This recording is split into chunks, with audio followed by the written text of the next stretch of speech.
P.S.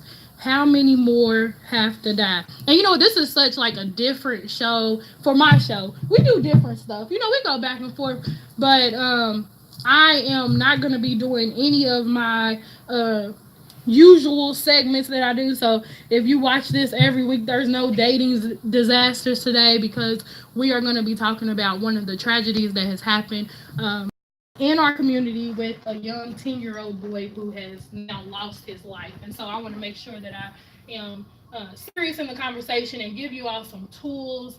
And I want you all to join in the conversation. So if you haven't been calling in, the number is in the comments. So it's 502-384-6483. You can call in. You can give your opinion. You can write in the comments section.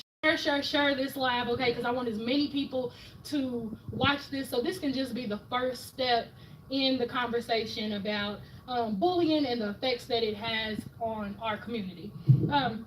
And so to start off the show, I just want to read for people who aren't aware of what I'm talking about. You might be watching and saying, what is she talking about? 10-year-old lost his life? You have no clue. And so I want to just give you some background on what's going on. And then I'm going to introduce my panel, okay? Is that okay? So 7 Charles Thomas Bridges was a loving, charismatic 10-year-old boy. He was his mother's child. His mother is Tammy Charles, aka the Dudley Lady. So if you know Miss Tammy, she is hilarious. She's everything. And she's also known as the city's auntie. So on Saturday, January 19th of this year, 10-year-old 7 took his own life as a result of schoolhouse bullying. His hanging body was discovered by his mother. And so for the past 5 to 6 months, Tammy, as well as her husband, have been in constant dialogue with his school, Carrick Elementary, as well as the school board about issues surrounding their son being bullied. His death is an example of what can happen when we choose not to take the issue of bullying seriously. Tammy, she's a small business owner, and she will be out of work for some time, and she's just going to try to address this incident to put a bigger cloud over the whole incident. I just found out yesterday that the Charles Bradley family, they have had insurance on their son since he was an infant, and due to the fact that he is now taking his own life, the insurance is not going to pay out. And so I want to plug that in the beginning so that you all can look on my page, or if you go to Tammy Charles, that's Tami Charles, if you go to her page, she has a GoFundMe account, and just support it. I promise any amount. If you only got $1 to give, this will help them to give their son the proper burial that he deserves. But not only, they have plans to do some outreach and to prevent this tragedy from happening to another family. So to talk about this with me are some parents, as well as my mental health expert, who is Miss Ananicia Williams with the Glam Network. I'm so excited that you decided to join me. And Anna works as an advocate for building self-esteem for young girls, but children of all ages. And so I'm just blessed to have her on here today. And so I'm going to start with Anna telling us as far as her, what she does as far as a mental health advocate, a counselor, what she does, what her program is, and then we'll introduce the rest of the panel. And plus, you've seen these two before. So go on, Anna.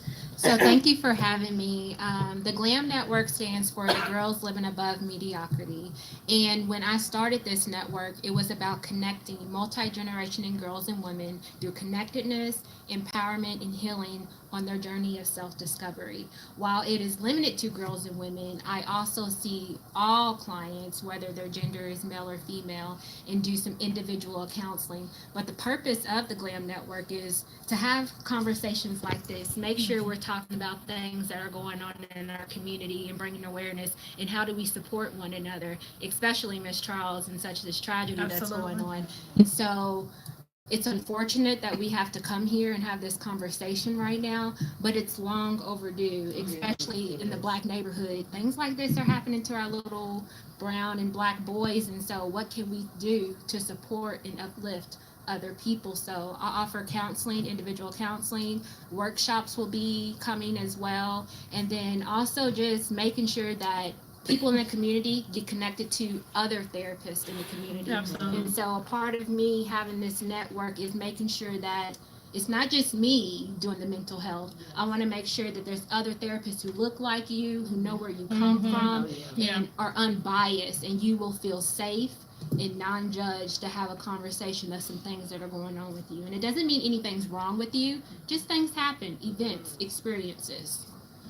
Well, thank you, Anna, for being here. And so, not only do I have Anna, who is our mental health expert, I have a wonderful panel with me of strong black women. Y'all know I'm an advocate for strong black women, educated women. And so, I'm going to let them each introduce themselves. Sequoia, you included, okay? Just tell the people, because we'll have different people who haven't watched the show before, okay? So, we'll start here. Hi, my name is Alexandria Brock, but everybody knows me as AJ. I'm a parent. I have a 9-year-old who will be 10 next month, and I also have a 4-year-old. So I'm just here to give my standpoint from a parent's role. Yeah, You know, absolutely. my daughter went to Brown School, and then she transitioned to Coleridge Taylor. So when she went to Coleridge Taylor, she did experience a little bullying at first. So I'm just here to give my parent standpoint. Well, thank you for being here. Thank you for having me. Hello, hello. Boy. Hey, my name is Sequoia. Also, myself have a 9-year-old daughter who will be 10 in July. But I'm also an elementary school teacher, and so I'm here to speak on behalf of not only, like I said, parents, but as well as teachers. And then I also work with young women and young boys throughout the year with my company, Poise Models. And so we don't only do modeling, but we also do, Yes. Yeah. just Build just character. yes, just building that self-awareness, that self-discipline, that self-love.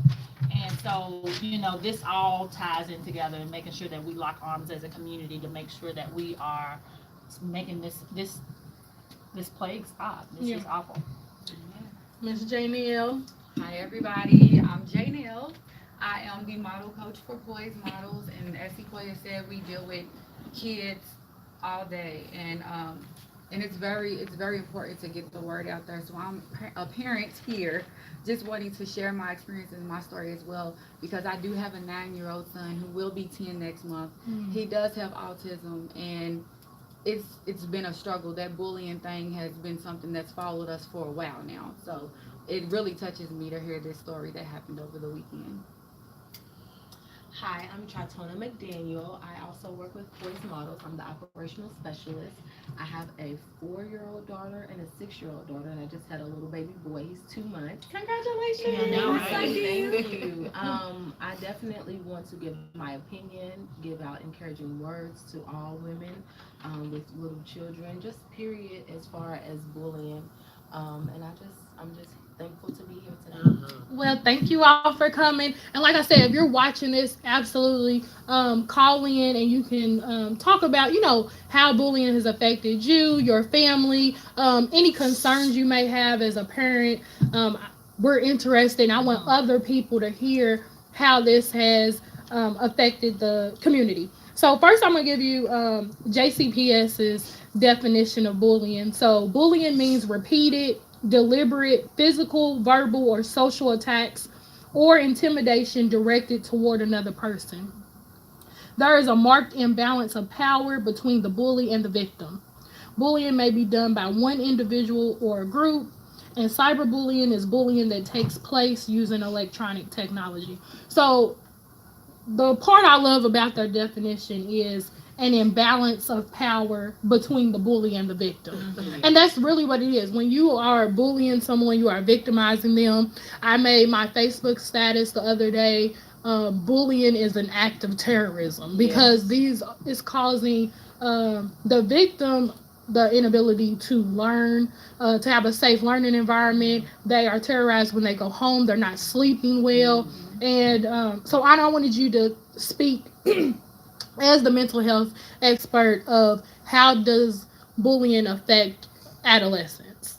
Absolutely. So if you take your fist, if you all do this with me, and you ball it up and put your thumb in the middle, and then I want you to close over. So inside, Ashley, I know since you do some biology, Mm-hmm. this is your midbrain inside, and so this is where our emotions are. And so think about a child who is constantly hearing negative things in their mind. They begin to internalize that in their brain. And so when that happens, you either decide how I'm going to react to that. Am I going to fight? Am I going to freeze? Or am I going to flee? And so, based on what is happening to you, some kids fight back. Yeah. And then we have other kids that just freeze, don't know what to do, and then some away. And so, when we say, sticks and stones may break my bones, words don't ever hurt me, this is a sign of mental and emotional abuse. Right. And so, what we don't see is that our brain, there's things going on with our brain and how we're internalizing things and how we react to that. And so think about if this continues to happen, it becomes trauma. So now we have a bigger picture here. Yeah. And so now a child that is internalizing that, and then we see depression, we see anxiety, a child that doesn't want to go to school or is anxious about starting to go to that classroom, isolation. That child comes home, goes straight to their room, they're not really engaging, but we see them draw back from all those activities that they enjoy. And so we have to be very mindful of the message we say about bullying. We cannot just slap the hand on someone and say, oh, okay, little dog is calling you this name, that's okay. It's not that. We really have to see how that child is internalizing, because you don't know if that child is experiencing bullying and there's something else going on in the home. You just really have to evaluate these situations. And it's unfortunate that as the adults, sometimes we miss those. Yeah. And so I think that is important what you said of not just saying, oh, they're just messing with you. And so like I said, on Facebook, I've seen a lot of comments about that's why you got to teach your kid to have tough skin. And your child you got to teach your child resilience, and your child got to toughen up. That's not what the issue is. That's not what the issue is. And even when you spoke to about some kids fight back, even with the case that I talked about in the beginning, I thought one of the most powerful things that his mother said was, Seven's just not a fighter. He's a lover. He's not a fighter. He loves on people. He's a prayer. And if you haven't, I have shared like a few videos, one of which is the interview with Seven and his mother after the initial incident happened, where she first notified the school. And one of the most powerful things, and I cried my eyes out for so long, because I pray one day to have a heart like he had. But one of the most powerful things he said was when asked, well, do you think you're going to be able to forgive him? Or he said, tomorrow's going to be a better day. That's right. And I hope, and he had faith that we can still be friends. For you to want to be a friend to someone who has victimized you, for you to get attacked and then you pray. Like you said, people react to it differently, but I can say even at 10, I didn't have that kind of heart. I'm still working on it as an adult to have a heart like that when someone attacks you. So it's not to me, it's not an issue of tough skin. That's not what we're talking about. We really need to talk more about, even, I don't know, Anna, if you've read any papers, but what even about the mentality of the bully? Yes, so research does say that those who are bullying, there's actually some issues that they have been encountered, whether it's in the home and they're being beat on. And so typically what we see is people that are being bullied, we see they have disabilities, we see they may be the smaller person, and so the bully sees, oh, well, this is my chance to bully someone else because he's smaller than me, and they can't defend themselves. And so let's only not think about the bully, the person who was bullied, but the bullier also has some stuff going on with them. And so we also have to make sure we have those resources for them too, because they're crying out. It's not in the most positive way, but they're crying out going on with them as well. So ladies, I talked about and I gave you the definition of JCPS and bullying, and I just want to get you all's insight on what is bullying to you? What does it look like? Have you had any personal experience with yourself, or when you were in school, or with your children? Just give me some insight on what you all think about your personal opinions on bullying. in whatever order you all want to. Whoever wants to talk first.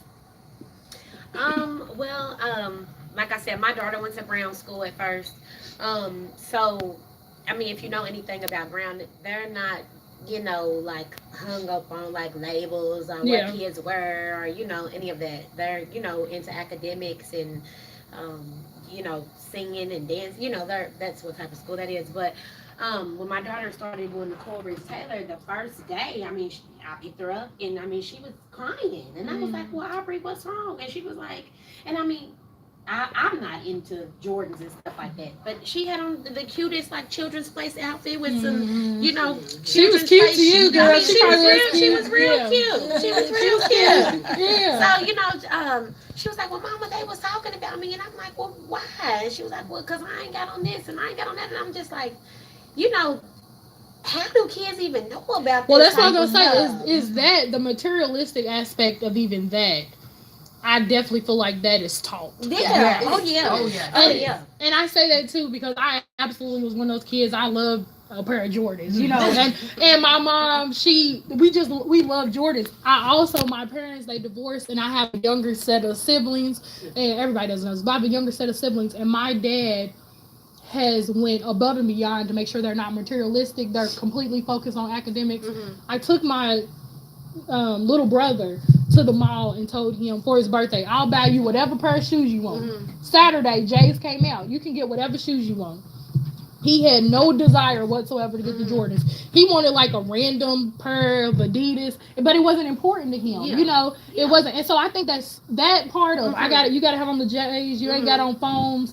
I think that's taught. It is. I think that's I'll say it's taught, but it's modeled too. Absolutely. Because That's sometimes the the point. unsaid stuff, but what our kids see us really put a high emphasis on, Yeah. they think that that's important. That's true. That's true. That's true. That's true. That's true. Absolutely right. I'll touch on just incident that I've had at just working in the school system or whatever. I was talking to one of my students, and the biggest thing is going in today. I'm like, I spoke to my students about bullying, and I just added just a bullying section in our morning meeting, and so today we talked for like 40 minutes, and I'm like, let's just get it out. Let me just know how you all feel about this, so that we can all know where we are, and then I can start working on how to get us where we need to be. And one of my students in my classroom, she straight up and said, and she's like, well, Miss Johnson, I'm so happy that we're talking about this because it's been so many times where I felt like, I don't want to be here, and I don't know how to say that to anybody. Yeah. And I was so, everybody embraced her, you know what I mean? And so, and she cried it out, and we were able to talk it out, and it was just in that moment where I just felt like, even as an educator,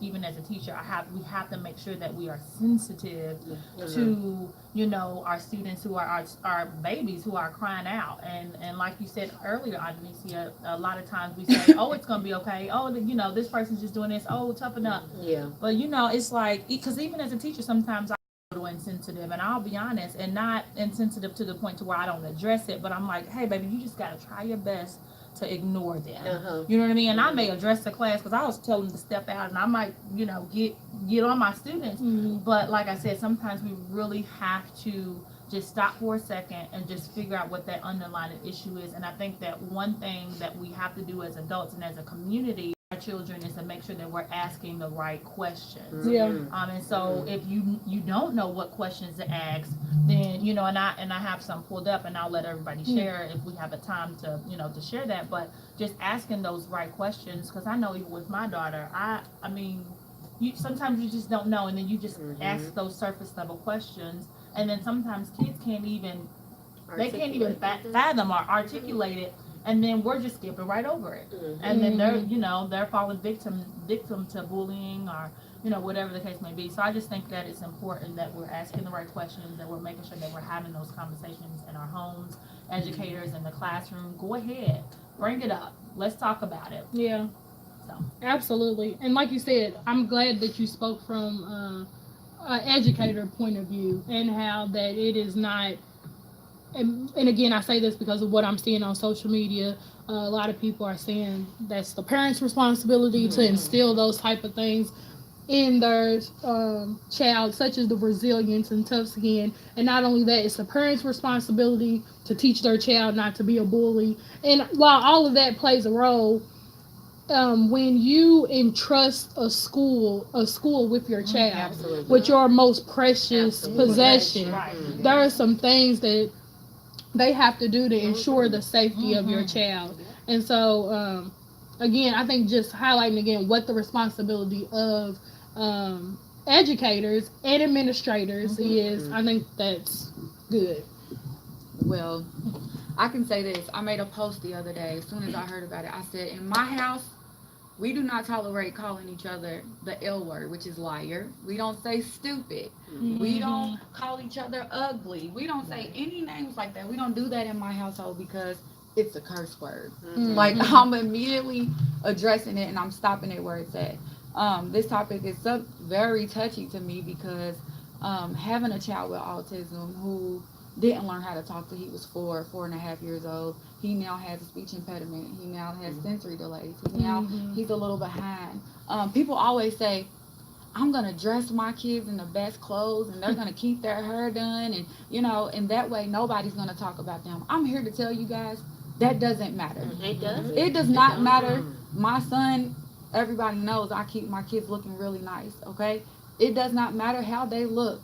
People will find something to talk about. And that's even being an adult. I have learned that no matter how happy I am and speaking to everybody, somebody's still gonna have, oh, she's too goofy. Somebody's still gonna have a problem with me. Oh, here she come preaching. Even though I'm positive, or try to stay, there's still gonna be somebody that's gonna have a problem with you. And it's really scary. And a lot of those people who are adults that, I'm not gonna say pick on me, but say those things about me, those are the people who aren't happy with themselves still from a child growing up and turning into an adult. So that means nobody reached out to this child to help this kid to be able to stop them from growing up to be adult bullies, because they do exist as well.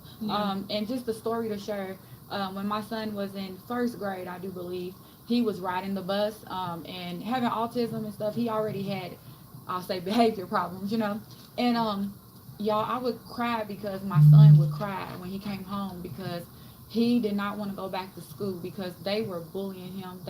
He would say, Mama, they say I don't talk like them. And I'm like, it just really hurt, just to know that that's my child and somebody is letting their kid come to school and talk about my baby and who isn't bothering anybody, and it turned into him lashing out. And him looking like he's the bad guy. Oh, he's starting and he's doing this. But nobody saw when somebody was laughing at him or giggling at him because he stuttered or he couldn't get a word out, And now, since the situation has been addressed, I hate to say it, but people tell their kids, if you don't go to school and beat them up the next time they hit you, which it should never result to violence. It's crazy. My son was in the first grade, like I said, and he had to literally fight a 5th grade student. And after that, he's never been bullied again. But it's just sad to say that that's what happens, That's what it's and I want to be clear that sometimes even that doesn't stop the most vicious of bullies. Okay, and so like that is something that oftentimes you hear parents teaching their child that they have to fight back, and there are many students who fight back and they are still tortured on an everyday basis. So just keep that in mind. But go on, Thank you, Corey. He said AJ's a rock star. I had 2 incidents. One, I'm guilty myself of this one. My daughter, she's very intelligent, and in pre-K, she was answering all the questions. Like, everyone was like, she needs to be. She was getting taken out of her school. My 6-year-old, she was getting taken out of her class to go to a kindergarten first class because she just knew everything. And so after a while, the teachers was coming to me and was like, Carriage isn't answering any questions anymore. Carriage isn't, she's not doing this. She's not doing what she usually does. She's not getting good grades anymore. And I'm like, yeah, she knows this. She knows that, because I know how much she knows. So I'm like, and I was I'm guilty of it because I was being a bully to her too. Because I was like, you better go to school. You better answer them questions. You better do this and that. Because I know you know these Yeah. things. These teachers ain't telling. These teachers is not telling the truth because I know what you know. And I didn't take the time out to really sit there and talk to her to figure out why she was doing that. Right.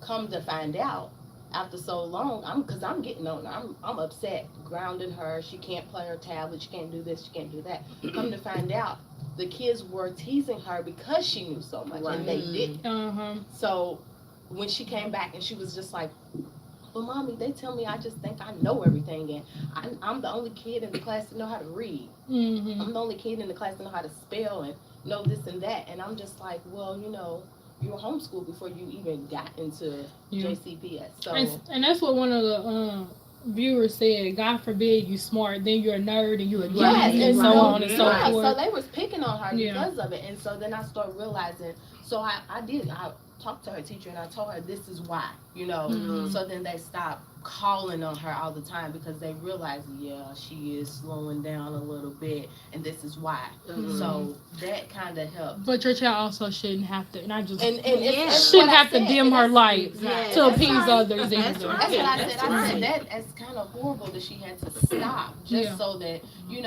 and she would try to read to the other kids, teach them how to spell and how to say the words, and they're just being mean and nasty to her. So I'm just like, no, this ain't gonna happen. So which goes back to my original point of bullying being terrorism. It instills fear in you. It causes you to act in ways that are counter to what your normal actions would be. I want to pick up on some of the stuff that people said. So Anastasia said, at what point do you bypass the teacher and go straight to the other child's parent? And I think that's Gotta find the parent. Right, but they're not gonna bring your you. mama. That can be touchy. But I wanted to ask Anna, what do you think about that? So, all parents do not have calmness in addressing situations, and I think as all parents, that's our sensitive spot. It is. And so, if you're gonna bypass, administrators, you got to make sure that when you're approaching another parent, you're going to be able to keep yourself in check. So I do not recommend doing that.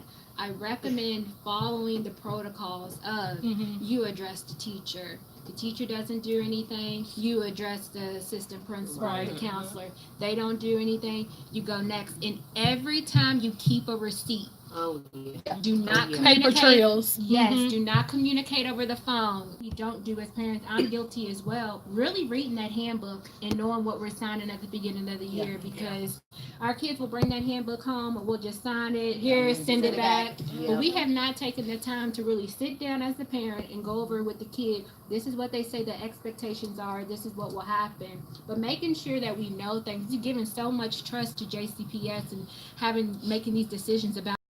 But this is supposed to be a collaboration. And so the more we do better at collaborating and letting them know, no, I know what the handbook says. It says on page 23, verse 2, we do this. Yeah, so I think that is important that you have to be educated in your child, the environment that you're putting your child in, what your rights and responsibilities. That's what I've been looking up. JCPS has a handbook on what your rights and responsibilities are. They have a progressive discipline process of different levels of what the consequences are depending on what your child's actions and what the process is for you to get some form of relief. Now, just to play devil's advocate, I want to say how you said follow the steps. Okay? And I say that because in this situation, we have parents who indeed did follow the steps. They went to the teacher, they got no resolve. They went to the assistant principal and basically got doors slammed in their face. They went to the principal, they got I'm working on it, I will get back to you. They went to the school board. They got no resolve. And so while they are working this thing, actively working through these steps, way through the hierarchy process, and now we have this tragic ending, it makes me think, why as parents, why as a community, we don't have, and I understand what you're saying about every parent's not receptive to that, but back to Anastasia's point of well, my son is only 3, but I would love for someone to come to me and tell me my son is out of order. And like I said, again, there's risk with that because when you no longer have a moderator in that situation, and you're not allowing the school to do their part. But the question is, which is what the whole point of this show today is, what happens when those steps fail you? Right. And then do you work that system for 6 months to the point where your child is no longer able to get up? The thought of going to school is too much to bear. When is it enough? When do you bypass? JCPS has a zero tolerance policy, yet you're giving multiple chances to bully someone until expulsion or suspension takes place. So although we have a zero tolerance policy within our school board, it's not a true zero tolerance policy. And so my child is made to suffer for months on end. Throwing up before you go to school every morning because okay, so my question is one, and this anybody can answer, not just Anna, but you make the point. But Anna, I do want you to speak to, as a parent, not only working that system, working the system the proper way, but what are some things you can do for your Absolutely. So, on behalf of that family, I want to take my role in apologizing because she has been reaching out, on social media, and that was our call. The community's call, absolutely, to stand with her and support her. And it's unfortunate that things led to this. That now that we are doing that, absolutely, and I hope that this situation shows we don't wait until something happens. Absolutely. When we see a mother, a father, a grandmother, a caregiver crying out, we automatically step up in solidarity and we assist them and help them. Somebody knows somebody that knows somebody who has that, information to support her. So I do apologize to the family that as a community, we failed you and did not step up when you needed that support, because I can only imagine as a mother and father what they were carrying and dealing with that situation. And so moving forward, I hope this conversation leads us to do that. When we see somebody crying out about their child struggling in school, we reach out to them. There's no more standing to the side. And we see these people in the community. Our kids go to the same school, so why are we waiting until something happens? And how can we support one another?